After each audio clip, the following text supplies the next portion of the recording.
Hi viewers, இன்றைக்கி நம்ம சேனலில் ஒரு புது சீரீஸ் ஸ்வீட் ரெசிபி சீரீஸ். இதில் முதல் வகையாக நம்ம பார்க்க போகிறது எல்லாருக்கும் ஃபேவரட்டான குலாப் ஜாமுன். இந்த ஸ்வீட் நான் ஃபர்ஸ்ட் டைம் ட்ரை பண்ணுறப்ப என்னோட எக்ஸ்பீரியன்ஸ் தான் உங்களோட ஷேர் பண்ண போகிறேன். நான் ஃபர்ஸ்ட் டைம் பண்ணுறதுனால நிறைய பேர்கிட்ட குலாப் ஜாமுன் எப்படி பர்ஃபெக்டாக பண்ணணும் அப்படின்ற சீக்ரெட்ஸ் எல்லாம் தெரிஞ்சுக்கிட்டு தான் நான் இந்த வீடியோ மேக் பண்ணுறேன். சரி, வாங்க பார்க்கலாம் எப்படி செய்கிறதுன்னு. முதல்ல ஒரு பேனில் 900 ml போல் தண்ணி சேர்த்துக்கோங்க.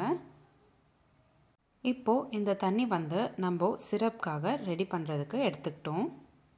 அடுத்து தண்ணியில் 900 grams போல் சர்க்கரை சேர்த்துக்கணும். தண்ணி எவ்வளோ சேர்த்துக்கிறோமோ அதே ப்ரொப்போர்ஷன் சர்க்கரையும் சேர்த்துக்கணும். ஒரு வாட்டி நல்லா கலந்து விட்டக்கப்புறம் ஸ்டவ் ஆன் பண்ணிக்கோங்க. 10 நிமிஷம் போல் ஆகும் சர்க்கரைலாம் நல்லா கரைஞ்சிட்டு நல்லா பாயில் ஆகுறதுக்கு. சிரப் ரெடி ஆகுறதுக்குள்ளே நம்ம குலாப் ஜாமுன்ஸ் பால்ஸ் பண்ணிக்கிட்டு ஃப்ரை பண்ணி வச்சுக்கலாம். சிரப் ஒரு ஸ்டவ்வில் வச்சுட்டு இன்னொரு ஸ்டவ்வில் நம்ம ஒரு பேன் வச்சு அதில் தேவையான எண்ணெய் சேர்த்துக்கணும்.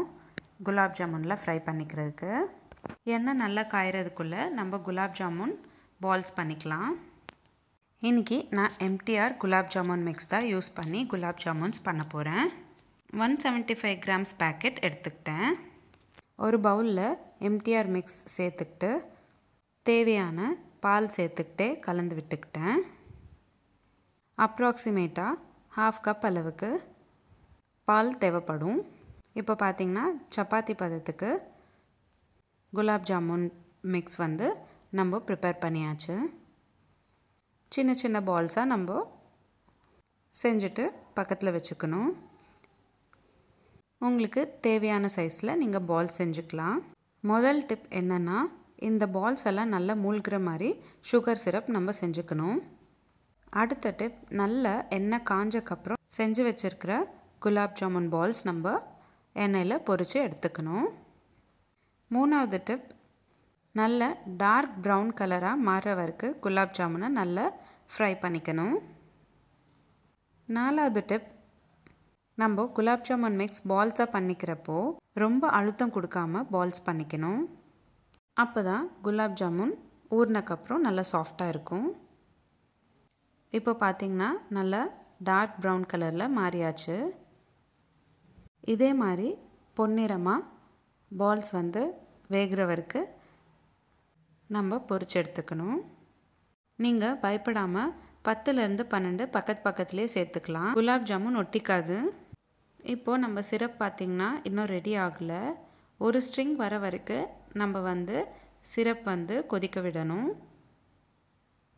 20 to 25 minutes ஆகும் சுகர் சிரப் ரெடி ஆகுறதுக்கு. ஒரு ஸ்ட்ரிங் வர வரைக்கும் கொதிக்க விடணும்.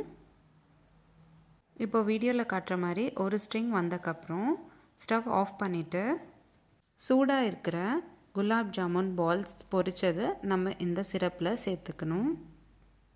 குலாப் ஜாமுன் பால்ஸ் பொரிச்ச உடனே ஒரு தட்டில் 2 நிமிஷம் போல் ஆற வச்சுட்டு அதுக்கப்புறமா சுகர் சிரப்பில் சேர்த்துக்கோங்க.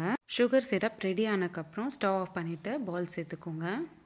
சுகர் சிரப் நல்லா சூடாக இருக்கும்போதே பால்ஸ் எல்லாமே சேர்த்துக்கோங்க. இது ரொம்ப முக்கியமான டிப். குலாப் ஜாமுன் பொரிச்ச உடனே நீங்கள் சுகர் சிரப்பில் சேர்த்துக்கக்கூடாது. 1லேருந்து 2 நிமிஷம் போல் வெயிட் பண்ணிவிட்டு அதுக்கப்புறம் தான் நீங்கள் சுகர் சிரப்பில் இந்த பால்ஸை சேர்த்துக்கணும். சுகர் சிரப்பில் எல்லா பால் சேர்த்தக்கப்புறம் மூடி போட்டு மூடிட்டு 2லேருந்து 3 hour போல் பக்கத்தில் வச்சுடுங்க. 3 ஹவருக்கு அப்புறம் நீங்கள் திறந்து பார்த்தீங்கன்னா பால்ஸ் எல்லாம் கொஞ்சம் சைஸும் பெருசாகி சுகர் சிரப்பில் நல்லா ஊறி இருக்கும். அவ்வளோதான், சிம்பிள் அண்ட் ஈஸியான குலாப் ஜாமுன் ஸ்வீட் ரெடி ஆயிடுச்சு. ஒரு சர்விங் பவுலில் ட்ரான்ஸ்ஃபர் பண்ணிவிட்டு உங்களுக்கு தேவையான நட்ஸ் சேர்த்துக்கலாம். நான் வெறும் பிஸ்தாஸ் மட்டும் நல்லா பொடிசாக கட் பண்ணிக்கிட்டு சேர்த்துக்கிட்டேன். எல்லாருக்கும் பிடிச்ச குலாப் ஜாமுன் நீங்களும் ஒரு வாட்டி உங்கள் வீட்டில் ட்ரை பண்ணுங்கள்.